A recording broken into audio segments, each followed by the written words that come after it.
elit itu, sekarang diajaknya ke restoran Muhammadiyah milik Masjid Baitul Muqlisin.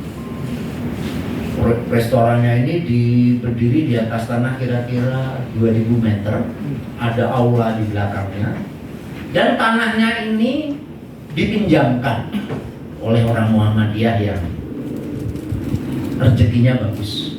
Silakan dipakai oleh Muhammadiyah, dimanfaatkan, maka dibangun restoran yang keren sekali. AC-nya dingin, yang di luar kipas anginnya juga bagus. Kalau pelatihan dan pertemuan bisa menggunakan resto. Nah, inilah milik masjid. Kemudian masjid ini juga tidak ujuk-ujuk, Bapak Ibu sekalian. Bisa berkembang seperti ini setelah, maaf dalam tanda petik, dikudeta oleh anak-anak muda. Salah satu ciri Muhammadiyah itu kan diurus oleh orang-orang tua kayak Pak John dan saya ini. Pak John dan saya ini kadang-kadang mikirnya, kalau kita nggak megang siapa yang mau? Padahal ada Prof. Arif yang belum 50 tahun tapi udah profesor dan mau ngurus. Ini agak langka. Ketua PDM muda biasanya kalau pensiunan mana? Pernah. Pensiunan kemana? Guru aliyah. Ini fakta, Bapak Ibu sekalian. Muhammadiyah ini digerakkan oleh orang-orang yang kerja di AUM. Bagi yang tidak kerja di AUM, itulah keistimewaannya. Saya termasuk yang tidak pernah kerja di AUM, Bapak Ibu sekalian. Saya pensiun sejak Maret kemarin, dan pekerjaannya sama sekali tidak ada hubungannya dengan Muhammadiyah. Nah, LPCRPM 2 hari yang lalu juga melakukan rapat kerja di Bongbong, Jawa Tengah. Satu, mengesahkan buku panduan pendirian cabang dan ranting, karena itu mandat PP. Buku pendirian cabang dan ranting ini nggak usah terlalu dianggap sebagai pedoman seperti undang-undang. Ini sebagai spirit saja, bahwa cara membangun cabang dan ranting itu seperti ini. Persyaratan administrasinya santai saja. Yang penting semangat membangun, itulah yang kita utamakan, Bapak Ibu. Yang kedua adalah kita menetapkan satu program yang semoga PDM Jakarta Timur bisa ikut berpartisipasi. Salah satu programnya adalah pembangunan PKBM, Pusat Kegiatan Belajar Masyarakat, yang akan bekerjasama dengan Kemendikbud, Kementerian Pendidikan Dasar dan Menengah. Jadi LPCRPN bekerjasama dengan Kementerian Pendidikan Dasar dan Menengah untuk mendirikan PKBM di PDM dan PCM dan PRM. Kita sudah menetapkan bahwa yang akan menjadi koordinator itu adalah Dr. Fakri yang ada di belakang itu dari LPCRPN, dan Bang Fauzi. Bang Fauzi ini juga aktif di PDM Jakarta Timur dulu ya, sebelum pindah ke Bogor. Bang Fauzi itu aktif di PCM Rawamangun. Nah, PKBM yang akan kita bangun itu nanti yang mendirikan adalah LPCRPN, tetapi yang membina itu Dikdasmen. Uang dari mana? Uang dari kementerian. Kegiatannya apa saja? Nanti dikembangkan oleh Bapak Ibu sekalian. Apakah paket C, paket A, apakah kursus jahit, kursus kecantikan, kursus pijet. Sebelah saya sebagai ketua ranting agak ngiri, tapi kalah main dengan ranting sebelah saya, ranting Pondok Cabe Ilir, miliknya Menteri Pendidikan Dasar dan Menengah. Dia punya PKBM. Kegiatannya macam-macam. Ada kursus bahasa Arab, ada kursus bahasa Inggris, ada kursus tahsinul Quran bagi bapak-bapak. Kemudian ada kursus pijat, refleksi. Ada kursus tusuk jarum, ada kursus menjahit, dan yang terakhir ini kursus kecantikan.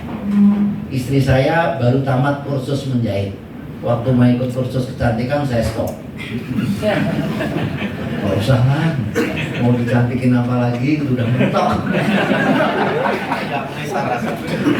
Kenapa PKBM di Pondok Cabai Ilir itu sangat berkembang baik? Karena itu sesuai dinamika masyarakat.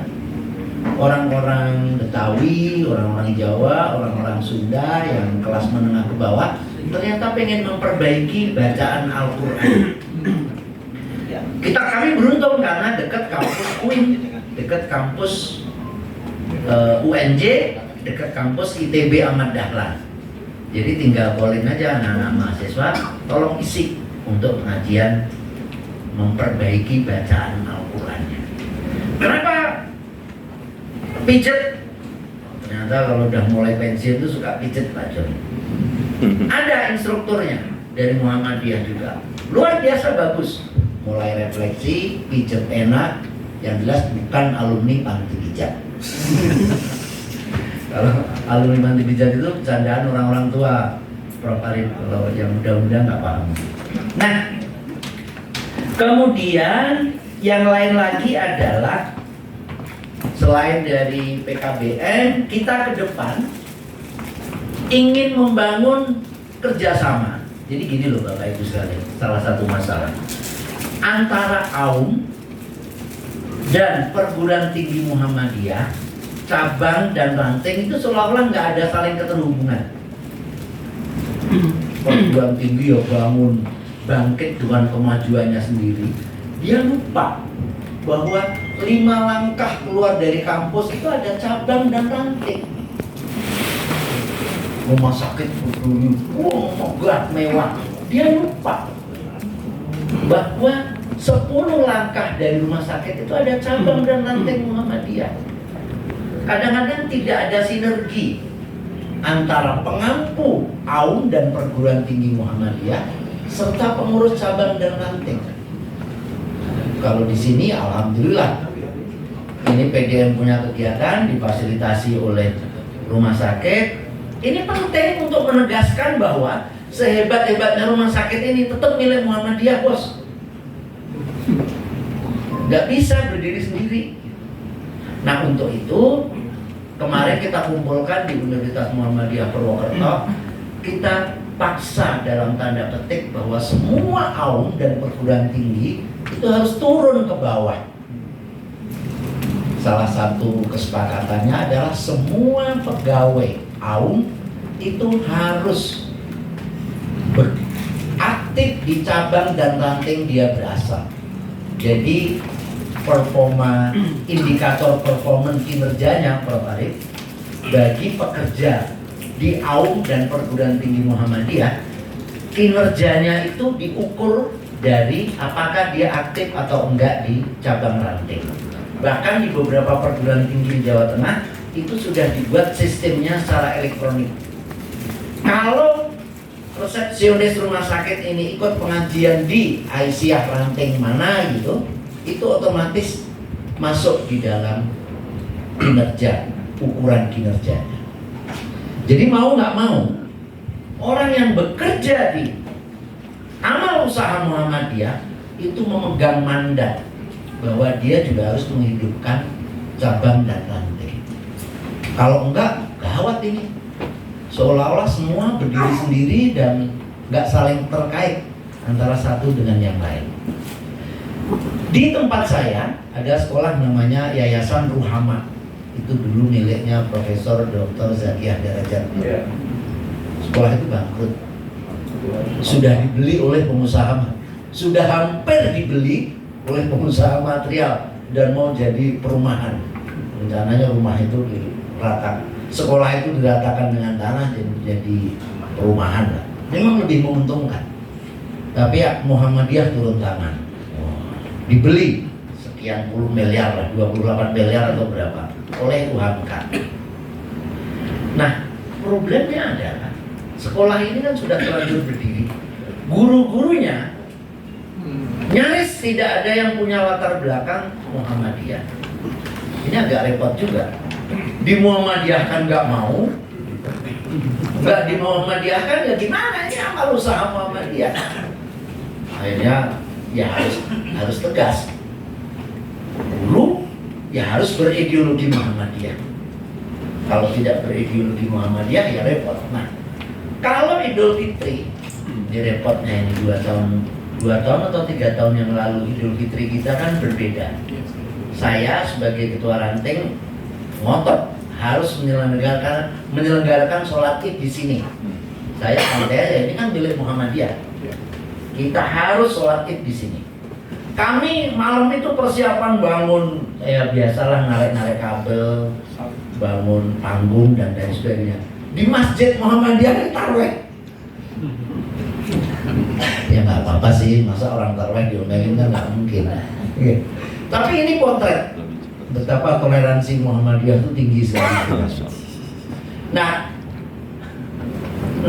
maka dari itu upaya kita untuk menyambungkan antara pekerja AUM, cabang dan ranting itu mutlak, Prof. Farid.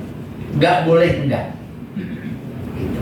Bukan persoalan dana, bukan persoalan cabang dan ranting itu berharap sumbangan dari AUM, enggak.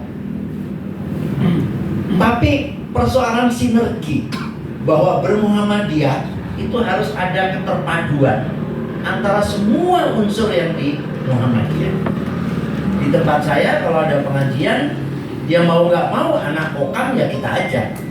Bukan untuk keamanan, bukan apa ya. Dia ngerti bahwa bermuhammadiyah itu tidak cuma pakai baju loreng, jagain keramaian seolah-olah seperti satpam, enggak.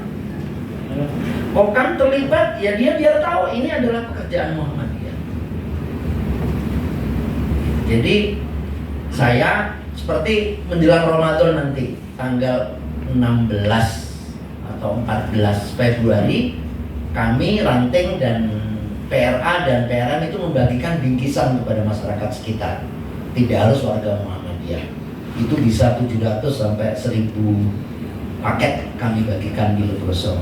Itu ya anak-anak IMM harus ikut. Pendataan di lapangan di depan anak-anak Imawati.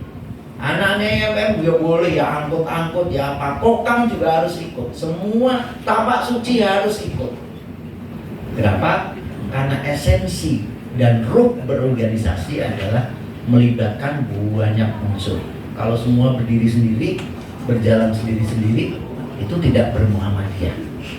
Itulah semangat kita dari bermuhammadiyah, adalah melibatkan semua unsur yang ada di Muhammadiyah untuk menyatu dalam satu kegiatan bersama. Nah, Bapak Ibu sekalian, saya ini pengantar dulu. Saya tidak ingin mengajari ikan berenang. Di Jakarta Timur ceramah soal bagaimana memajukan cabang dan ranting, saya malu lah. Saya justru harus belajar dari Bapak Ibu sekalian. Untuk itu ini pengantar saya dulu. Silahkan nanti berdiskusi. Saya akan mencatat dan mendengarkan aspirasi dari Bapak Ibu sekalian. Nasrun minallah wa fathun qarib wa basyiril mu'minin. Assalamualaikum warahmatullahi wabarakatuh.